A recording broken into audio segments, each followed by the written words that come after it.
Hi everyone, welcome back. We're back on the land as I've previously mentioned in other things, but a bit different today. I'm going to try fishing again, see if I can pull a fish out. Now, I'm walking down the riverbank at the moment. It's a lovely day, probably a bit too bright and a bit too warm, because I was going to try. I bought my pipe rod, which is a little Western rod and a Fox Rage reel.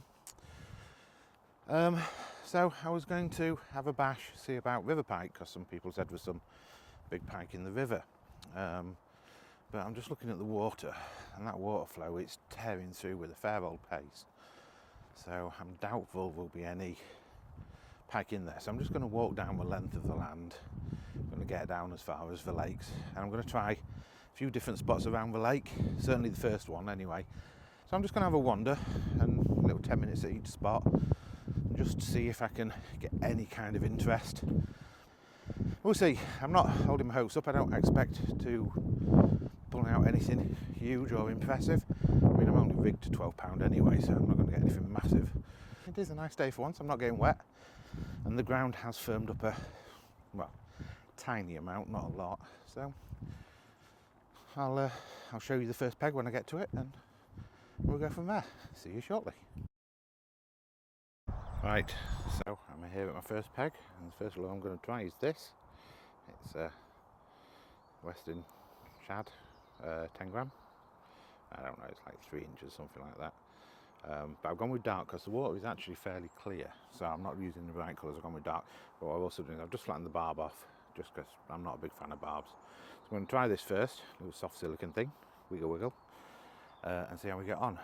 So just going to get set up, have a cast, and I'll let you know how we do. But let's stick this across and let's see if we get any attention.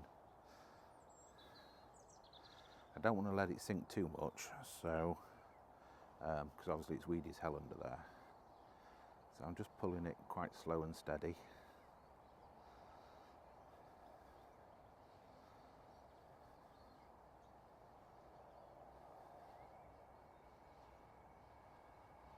I think I picked up some weed already. The weed in this lake is absolutely insane.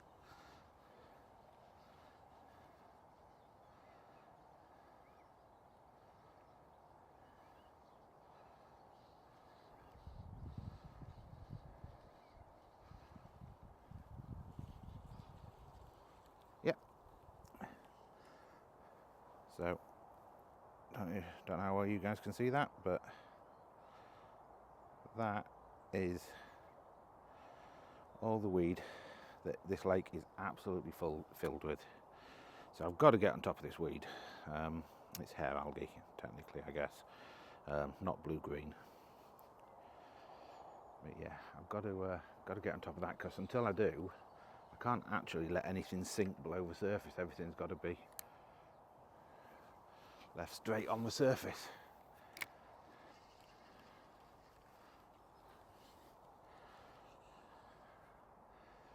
Yes, I still haven't mastered casting with braid.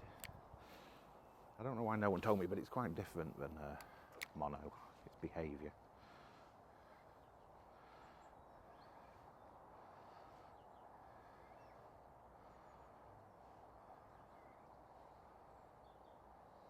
Yeah, I've just hooked a load of weed again. That wasn't even allowed to sink below surface. I started reeling that in as soon as it splashed, and straight away into the weed. So you either need to go lighter than 10 grams so it won't sink at all, or maybe change from shads. Look at that. Just massive tail of weed. I think after speaking to the fisheries people, I think what we're going to end up doing is just a depth layout and basic fish survey, just to see if we get any kind of hits on a small netting, and then we're just going to jump straight into treating the algae. I think the initial plan is we'll cut it back at first, and after we've cut it back, we'll then treat it with some phosphate remover, because any dead algae that breaks down in this will create phosphate, which will lead to another algae bloom. If we get some aerators in here and some phosphate remover, hopefully that's going to be enough to halt the algae growth. I mean, it might not be the perfect solution, but it's the cheapest option. Now what's interesting is aerators will require power unless we run petrol powered ones. And petrol powered ones are noisy. So somehow I've got to get power to a site that has no power access, no mains water, no nothing. My leading thought at the moment, and I've just seen a fish top next to me, so I'm just going to cast over that way a bit. My leading thought at the moment is I'm going to do some small standalone solar power generators that will do a couple of kilowatts a piece, and use those, one for each generator. Basically 200 amp hour battery, 2 kilowatt inverter, 2 400 watt solar panels. Each aerator is about 1 horsepower. I'll try one of these. It's got a little ball bearing inside, but I know these stay on the surface more than the shad, so hopefully I'll spend less time getting knotted up in the weed.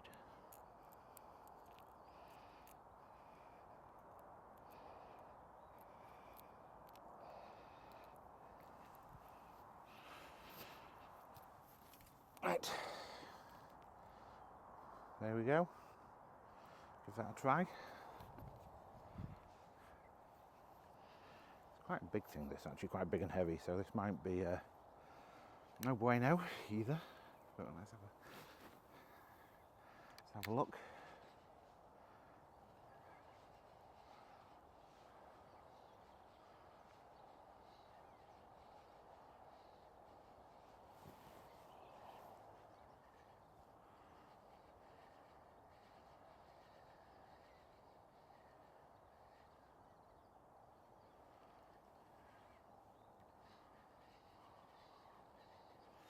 Right, let's pack up and move to the next peg.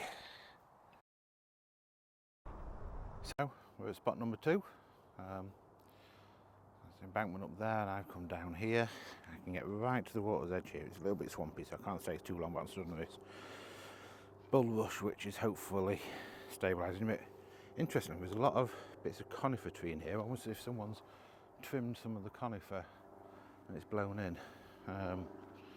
Yeah, there's an awful lot of it. But the reason I've come here is that this is the island, and the island's actually about 20 foot into this tree. It's so overhung. So I'm hoping I can get straight off this edge here, which is going to be tricky because I only have like a 2 foot gap and not much height, because directly above me I'm overgrown. So I'm going to have to try a bit of a tricky cast, and I'm not amazing with this rod, so I fully expect to get tangled up at least once. I'll try and be careful, try and get out there, and we'll see how it goes. So I'm going to put you guys down, and hopefully you'll be able to see what I'm doing. Hopefully you guys can see that. So same lure as at the last spot, the rocky thing. It might be called crank actually, I can't remember, but anyway. Same size, same lure. Just going to stick this in here a couple of times, see if we have any interest. Once again, knotted up in the bloody braid. Right, this is going to be interesting. Oh.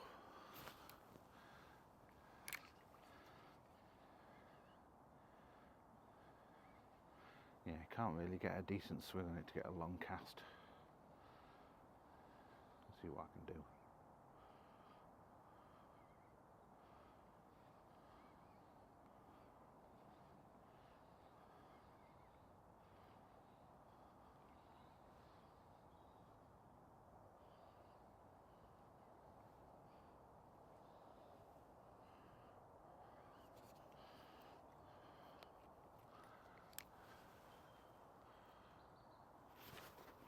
That was better. Yeah, almost out to the trees look that time. And all I'm doing is doing slow retrieval of the lure. I'm not really try and stop and go or anything fancy, because this lord doesn't really think, and I don't really want it on the surface in case passing cormorant or something sees it, and then I have a whole different argument to be had with an angry bird.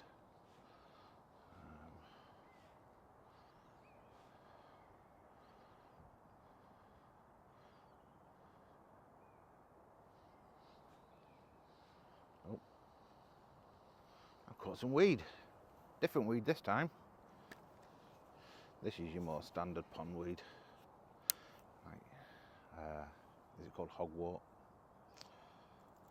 Kind of stuff that you buy in packs for your household pond.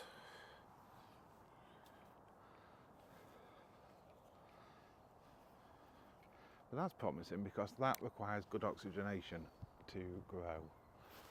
So that's a promising retrieve. Yeah, right. Nothing, not even a little knock.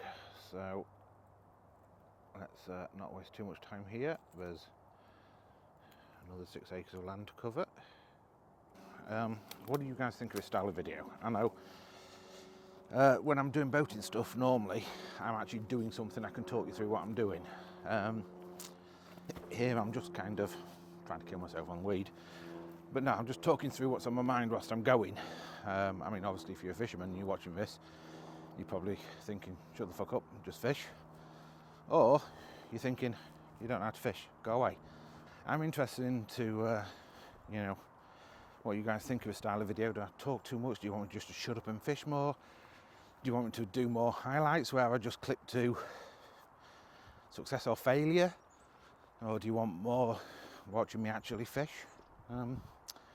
Yeah, let me know what you think, and I will try and tailor future videos accordingly so they're more interesting for you guys, because the last thing I want to be doing is putting out hour-long videos and boring the shit out of you all. So yeah, let me know your thoughts and I'll adjust accordingly.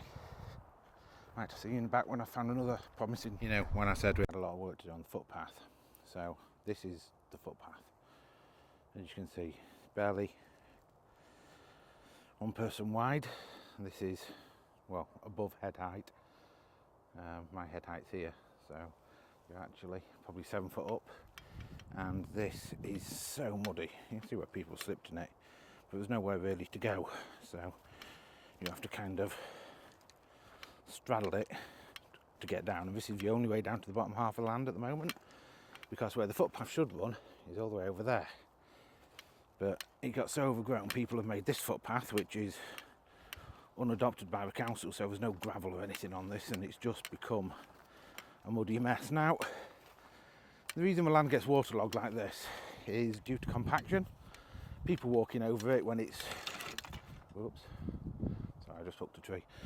People walking over it when it's not managed ground, so it compacts it down, then the water can't escape through the little channels in the soil, and then it just turns into a swamp. Hence the name, but the locals call this North Marsh, because the excessive use by the locals has turned it into a swamp. So, what you're supposed to do when it's compacted ground is till the ground to break it up, and then mix in limestone or cement or something like that, or as more bio-friendly, manure and dead grass, biological material and matter that will break down and rot away, and as it does, it will create little air pockets for the water to run through.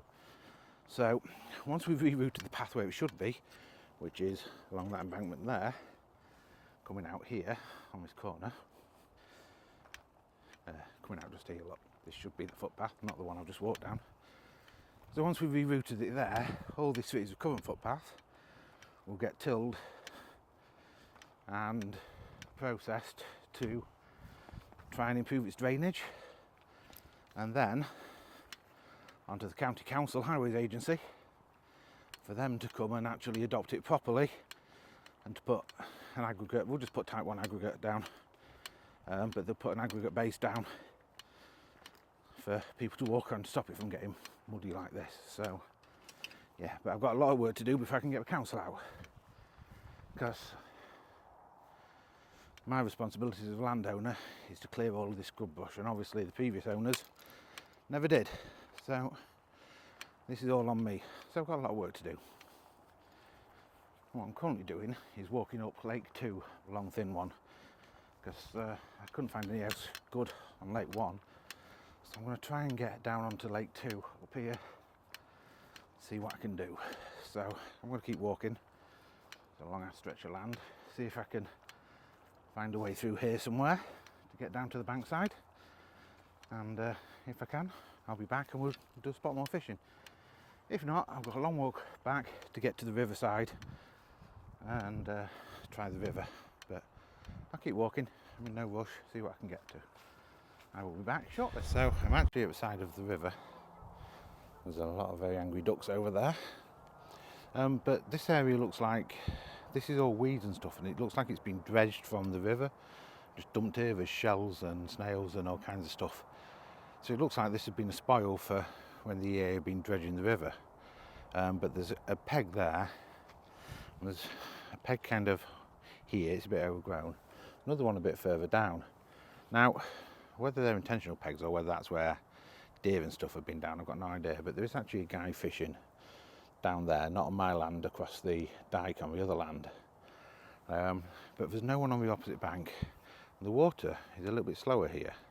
So you can see out in the channel, it's flooding with some space, but as the river bows round, this bit on this side here, all the way up here, it's quite still. So I'm just going to chuck a couple in here, see if I have any success. The bank is very steep, so that reed there is in the water level, but it's almost vertical here. So I can't actually get down to the water edge. So if I catch anything, I'm going to have to rely on my rather short-handled net.